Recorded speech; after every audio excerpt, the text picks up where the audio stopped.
On Global TV News Express, federal government probes Plateau mine tragedy after 37 deaths.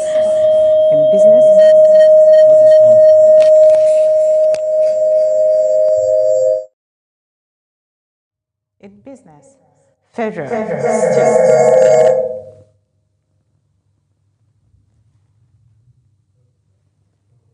In business, federal, state, local government allocation may increase by 15 million naira.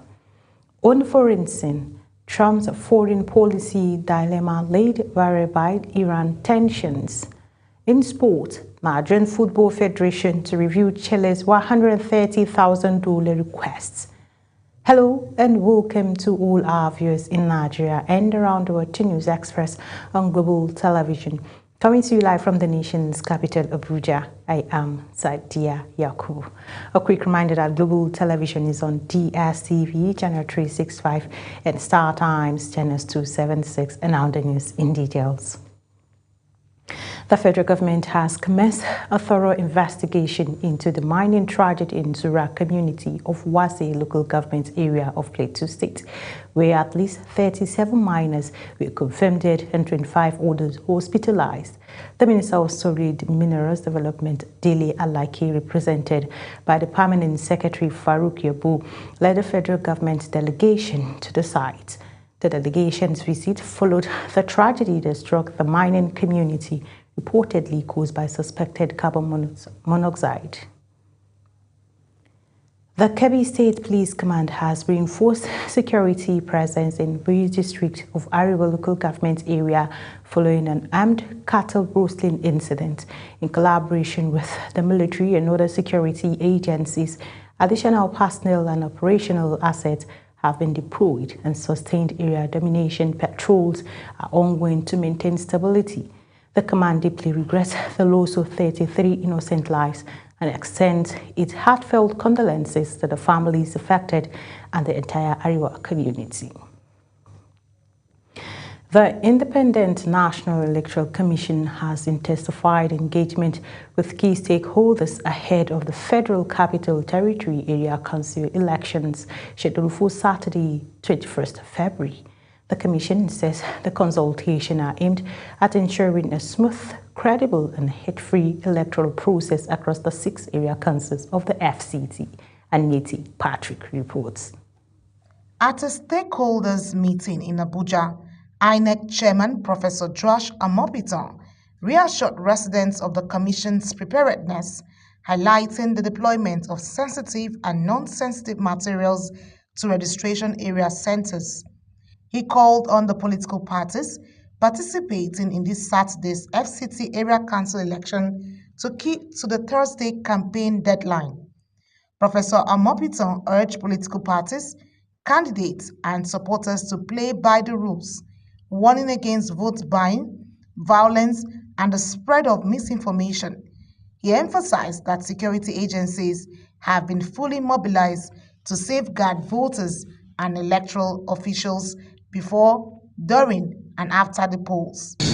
What remains, therefore, is part of this activity we are doing to engage the stakeholders and appeal to them to play their own parts, to play their own role in ensuring that the election is peaceful, credible, and that the outcome is widely acceptable. The FCT Commissioner of Police, Mila Dantawaye, said all security agencies have been adequately prepared to ensure the safety of lives and property before, during, and after the area council polls. He said the security agencies have identified all black spots, while adequate personnel have been mobilized to address any emergency. We have further gone around collectively as heads of security agencies within FCT to the very far locations where you may be afraid of. So we are taking note of places we consider to be black spots, especially for election. Some candidates for the election spoke with the media on the site, calling for the election results to be transmitted electronically for transparency and credibility. When election comes like this, they will say call for stakeholder meetings and make their promises. At the end of the day, they will fail. But this is a new leadership. We hope there will be changes. Other stakeholders, including Inter-Party Advisory Council, National Orientation Agency, civil society organizations, and the traditional institution, appealed to INEC to keep to the Constitution and Electoral Act in the conduct of the polls. Anieti Patrick, reporting for Global TV News. Uzodimma of Imo State has called for unity, discipline and cooperation among APC members ahead of the party's holding local government congresses in the state. He made the call while addressing party stakeholders in Owerri. Our correspondent Amarachi Ibe reports. Stakeholders of the APC gathered at Government House Owerri to deliberate on preparation for upcoming World and Local Government Congress, considered critical to strengthen the party structure ahead of future elections.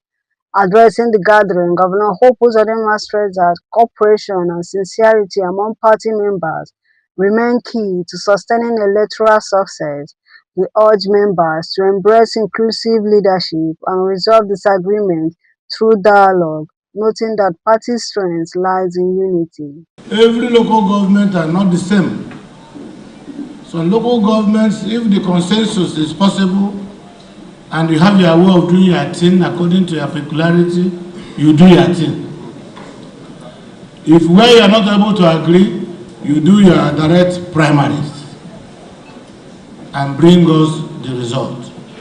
The leaders must take responsibility for their actions or inactions. The governor commended party leaders and grassroots mobilizers for expanding the party's reach while reaffirming his administration's commitment to development and improved security across the state. We have developed an economic plan.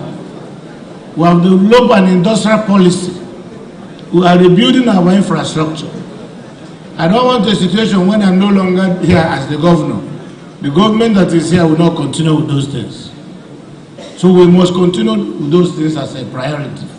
So that is why I am particularly interested and I want to get involved on how things are done. Chairman of the National Working Committee supervising the exercise, Godwin Anawari, described the Congress as vital for building a strong structure ahead of 2027 election and assured stakeholders of a transparent process. We came here with one mandate, and that mandate is to conduct a credible Congress. Meanwhile, Deputy Speaker of Imo House of Assembly, Amari Wanyan, supported by lawmaker Chisomo Ojukwu, proposed that the governor coordinate efforts to harmonize party structure to promote unity ahead of future contests. Stakeholders at the meeting reaffirmed commitment to peaceful and successful Congress across the state. From Government House Owerri, Amarachi Ibe, reporting for Global TV News. The Southeast Renewed Hope Agenda has commenced the disbursement of JAMB scholarships to 50,000 candidates across 5 Southeast states. The program is expected to benefit 10,000 candidates in Imo State alone. Again, Amarachi Ibe reports. Addressing the candidates at the disbursement ceremony, the National Coordinator of SERAP, Belus Ochukwu said the initiative is designed to eliminate financial barriers, preventing many young people from accessing tertiary education. He noted that supporting students at the entry level of higher learning represents a strategic investment in human capital development of the Southeast region. This scholarship initiative aligns perfectly with our zonal aspirations. President Tinubu, in his wisdom, has made education a cornerstone of Renewed Hope agenda. From the student loan scheme to infrastructure revamp in our schools, his administration is weaving a tapestry of progress that includes every region, every tribe, every student, and every child. In his remarks, the Imo State Coordinator of SERAP, Justice Egu, described the scholarship scheme as a practical intervention in response to the current economic challenges faced by families. He urged beneficiaries to remain focused, disciplined, and committed to their academic pursuit in order to justify the confidence reposed in them. To the intending beneficiaries of this noble gesture, the sky is your limit. We urge you to leave no stone unturned by making sure you meet the standards required by our nation's tertiary institution in your forthcoming examination, and ensure that the noble objective of this program is achieved. Some of the beneficiaries expressed gratitude to the organizer for the support, pledging to make judicious use of the opportunity to advance their education. I appreciate our Excellency Bola Ahmed Tinubu for his great work to us. What we expect isn't what we saw. We saw more than what we expected. Stakeholders says beyond the registration support, sustained mentorship and mentoring will be crucial to ensuring the program delivers long-term educational impact in Imo State and across the Southeast. From Owerri, Amarachi Ibe, reporting for Global TV News. After decades of broken promises, communities on the Mambila Plateau in Taraba State say they are finally witnessing federal presence as the Federal Ministry of Works inspects ongoing transformative road projects in the area. Kabir Hassan reports. The road project, which commenced in January 2025, is being constructed using continuous reinforced concrete pavement technology and is scheduled for completion in July 2027. The Gembu-Mambayang Road holds historic significance.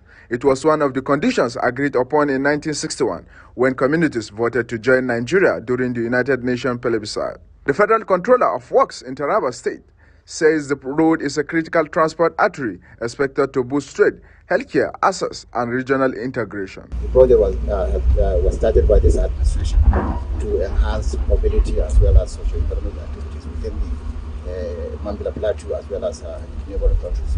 In fact, I'm made to understand that the road links up to the neighboring border. The Bondua of Mangba Chiefdom says the impact is already being felt. I always say thank you to Mr. President. I appreciate it.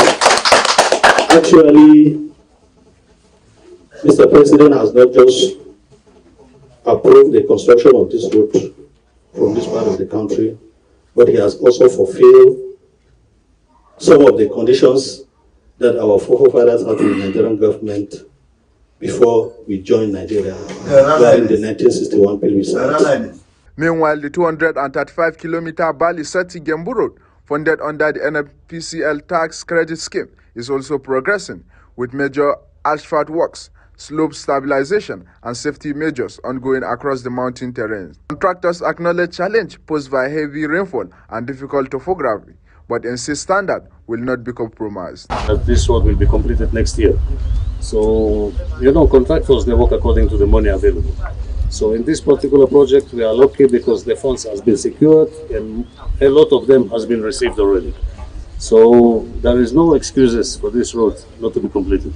The visit also features the commissioning of emergency repairs on failed sections of the Jalingo-Mutumbiu-Wukari Road, a major corridor linking the northeast to the north-central and southern parts of the country.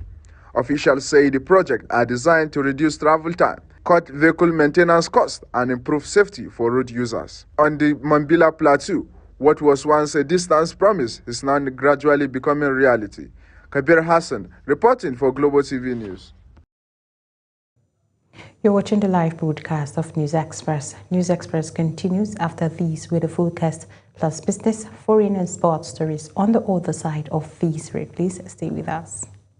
Thanks for joining us. We continue to monitor reduced visibilities across much of the northern and central parts of the country, with conditions expected to deteriorate slightly as we move through the day. The northeastern states, including Borno, Gombe, Bauchi, Jigawa, some parts of Adamawa, Kano, and Katsina, are likely to experience thick dust haze, significantly limiting horizontal visibility. Across other parts of the northwest and the central part of the country, moderate dust haze will persist, with visibility generally ranging between 2 and 5 kilometers. Motorists and air travelers are advised to exercise caution and allow for possible delays. For the south, we expect partly cloudy skies with increasing chances for afternoon and evening thunderstorms, particularly over the coast of Lagos, Ogun, Bayelsa, Akwa Ibom, some parts of Rivers, and Cross River states.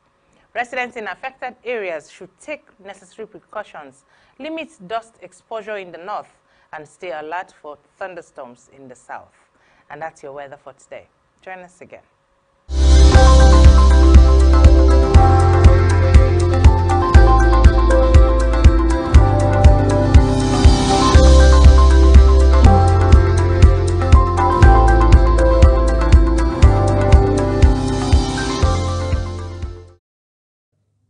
Welcome back from that short break. And in business news, the federal, state and local governments may receive additional revenue allocations of about 14.57 trillion naira. These followed the recent executive order signed by President Bola Tinubu directing the royalty oil, tax oil, profit gas and other revenues due to the Federation under production sharing, profit sharing and risk service contracts be paid directly into the Federation account. This is based on an analysis of revenue inflows in 2025, drawing on monthly earnings submitted to the Federation Account Allocation Committee and obtained based on estimates from 2025 remittance to the Federation Allocation Accounts Committee.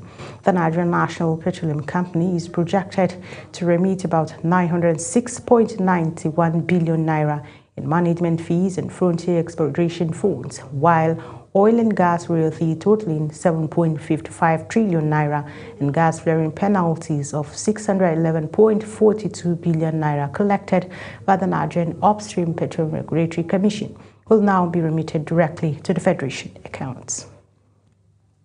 Still in business, Nigeria's intelligence community is seeking a supplementary budget to strengthen its response to growing security threats across the country.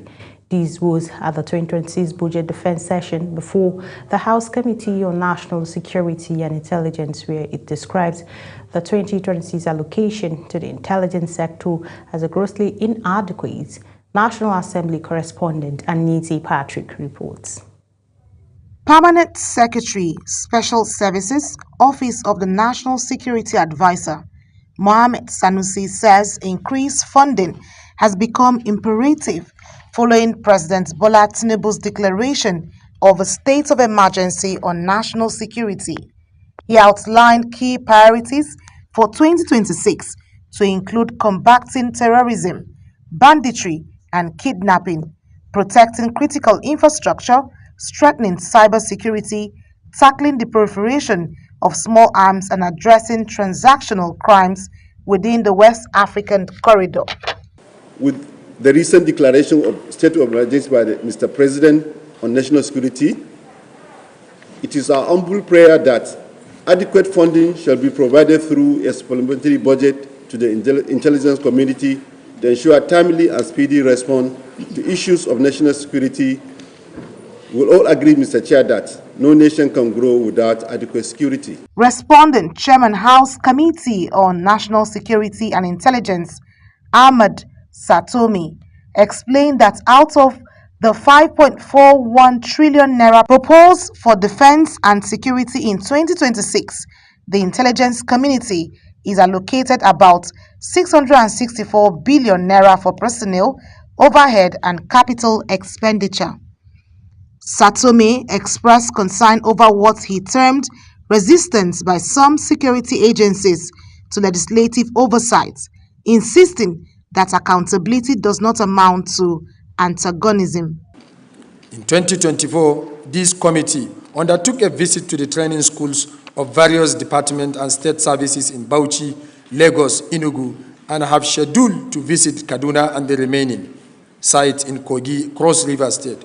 We also visited the training school of the NIA in Lagos. We are disheartened by the sorry state of facility in all schools, and all will be attributed to the lack of funding. The committee, however, called for improved funding of intelligence training institutions, describing facilities visited in Bauchi, Lagos, and Enugu as inadequate for world-class security training. From the National Assembly, Anita Patrick Reporting for Global TV News. And on the foreign scene, United States President Donald Trump delivered his latest ultimatum to Iran during a meeting of the Board of Peace at the Middle East Coalition. Trump formed to stabilize a region he said could soon plunge into a new war.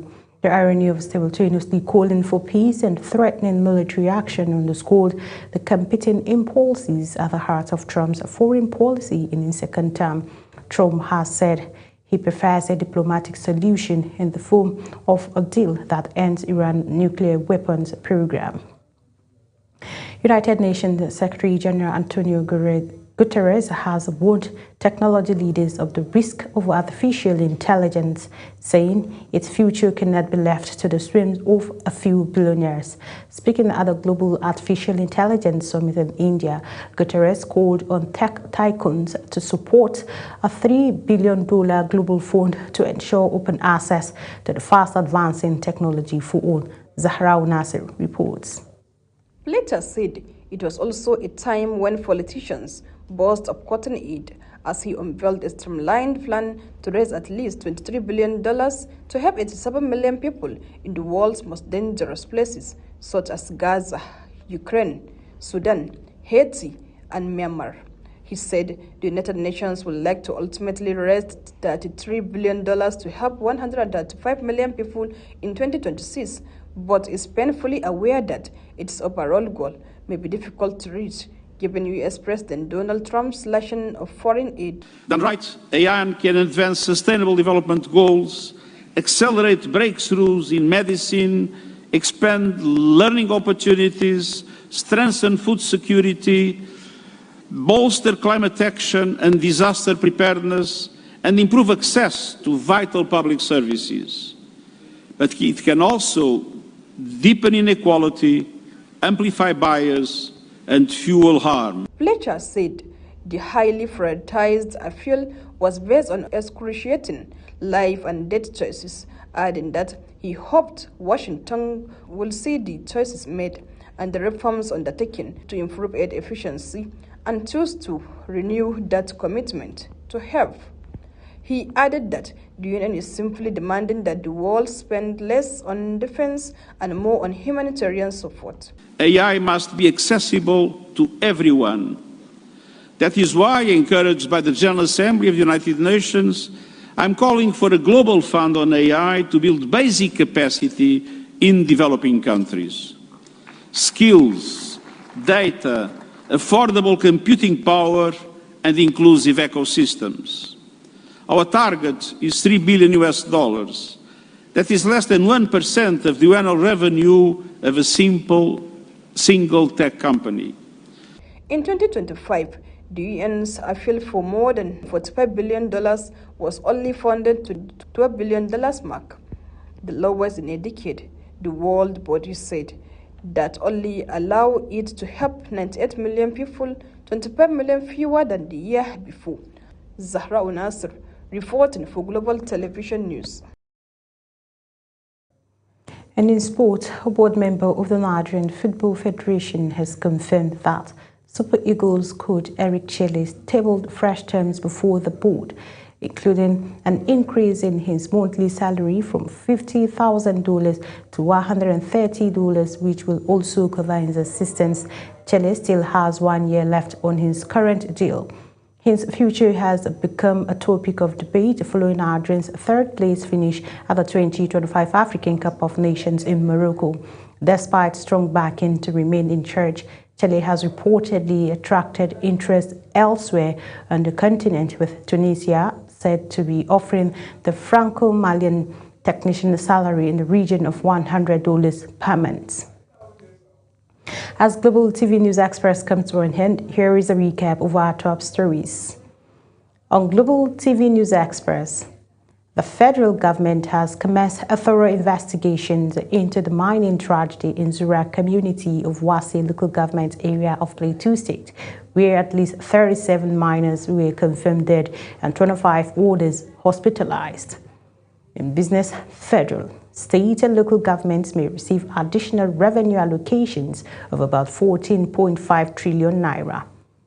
On the foreign scene, United States President Donald Trump has delivered his latest ultimatum to Iran during a meeting of the Board of Peace, the Middle East Coalition.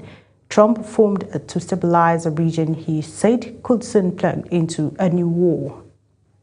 And in sport, coach Eric Chelle has tabled fresh terms before the Nigerian Football Federation, including an increase in his monthly salary from $50,000 to $130, which will also cover his assistants. And that's it on News Express. A quick reminder that Global Television is on DSTV, channel 365, and Star Times, channels 276. Kindly follow us across all social media platforms now showing on your screen using at Global TV NG. I am Sadia Yakubu saying thank you for watching.